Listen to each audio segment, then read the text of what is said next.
1968 में भी अगर कोई गांव का आदमी अपना नोट लेके सरकार के पास चला गया, बैंक के पास चला गया, तो उसको रिजर्व बैंक सोना देता था। 1968 तक आपको इस नोट के बदले सोना मिलता था, क्योंकि उस नोट पे लिखा होता था I promise to pay the bearer on demand. आपके आज वाले नोट पर नहीं लिखा होता, उस टाइम के नोट पर लिखा होता था I promise to pay the bearer on demand the sum of ₹10, और नीचे लिखा होता था at any office of issue. क्योंकि सरकार सिर्फ सोने के बदले ही नोट छापती थी, इसलिए 100 रुपए से बड़ा नोट नहीं था, और रुपए की कीमत थी क्योंकि रुपए के बराबर सोना रखा था।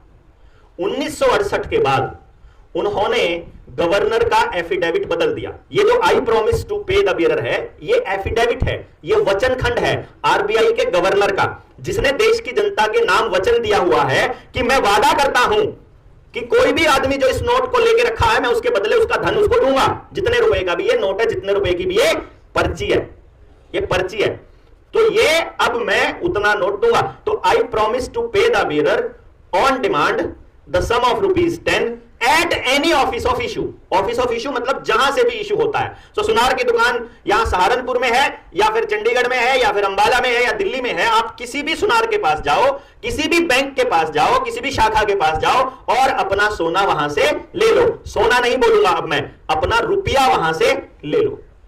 सोना नहीं बोलेंगे अब, रुपए का मतलब ही सोना है, समझ गए ना। रुपया स्टैंडर्ड है, जैसे मैंने आपको बोला किलोग्राम स्टैंडर्ड है, उस बट्टे को किलो नहीं बोलते।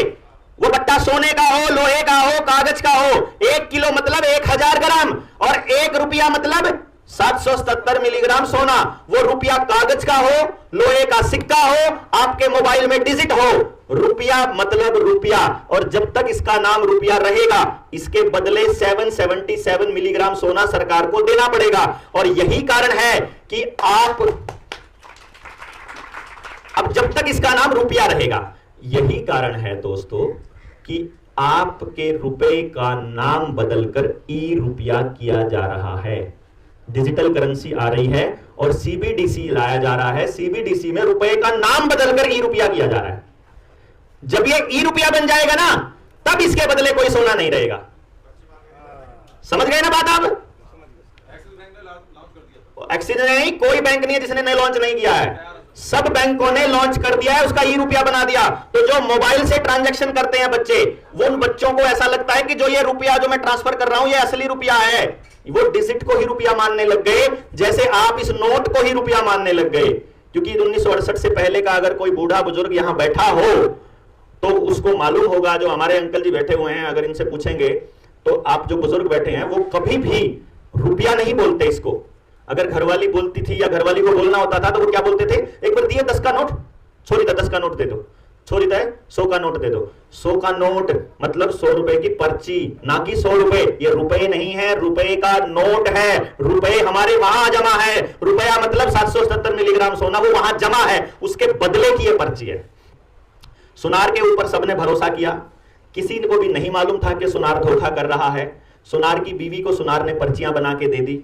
अब सुनार की बीवी पर्चियां लेके बाजार में जाती है, वो आपसे 2 बैल खरीद लेती है, 2 साइकिल खरीद लेती है, वो सारा सामान खरीद लेती है, और पूरे गांव में धूम मचती है कि सुनारी ने अपनी बेटी की इतनी धूमधाम से शादी करी।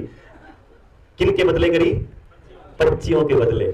कोई पैसा खर्च ही नहीं हुआ अगली का, खाली पर्चियां थी, और बाजार में नकली पर्ची चलने लगी, और सब लोग उन नकली पर्चियों को ही असली पर्ची मानने लगे। अगर कोई अपनी पर्ची लेके सुनार के पास गया तो सुनार ने उसके बदले धन भी दे दिया, तो लोगों को लगा ये असली ही पर्ची है। लेकिन अब ध्यान दिया जाए कि अब सुनार के पास पर्ची तो सोना तो 1000 रुपए का रखा है, लेकिन पर्ची 1 लाख रुपए की बाजार में चल रही है। तो सारे लोग अपनी पर्चियों के बदले का सोना इकट्ठा लेने कभी नहीं जाएंगे।